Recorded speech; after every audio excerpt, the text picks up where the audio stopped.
নির্বাচনে বাংলাদেশের জনগণ অংশগ্রহণ করবে না। প্রয়োজনে জুলাই যোদ্ধাদের সাথে নিয়ে আমরা এই দাবি আদায়ের জন্য রাজপথে কর্মসূচি দিতে বাধ্য হব।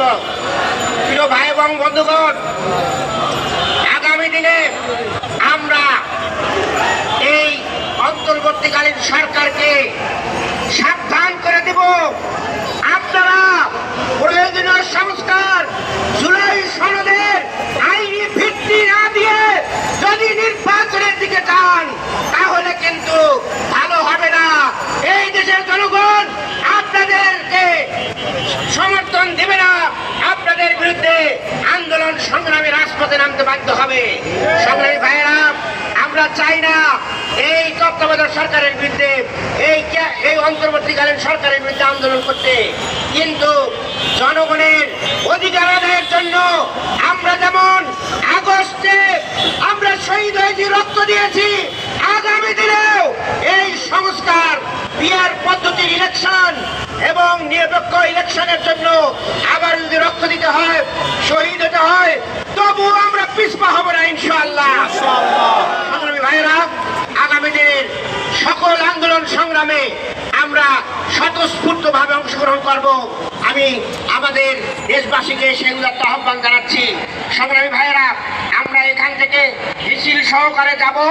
মিছিলের সুশৃঙ্খলভাবে অবস্থান করবেন। আমাদের স্লোগানগুলো সুস্পষ্ট হবে। নূর ভাইয়ের উপরে হামলা দেশবাসী সহ্য করবে না, তাদের যারা হামলা করেছে তাদের শাস্তি দিতে হবে, বিচারের আওতায় আনতে হবে এবং সংস্কার এবং পিআরের মাধ্যমে নির্বাচন দিতে হবে। এই মুহূর্তে দরকার পিআর আর সংস্কার।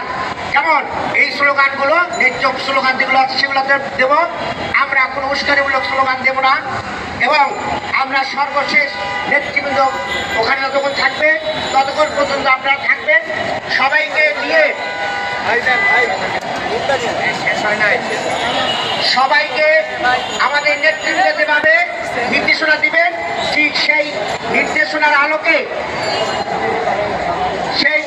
আলোকে আমরা ওখানে অবস্থান নেব এবং তাদের প্রোগ্রামে আমরা সংহতি জানাবো।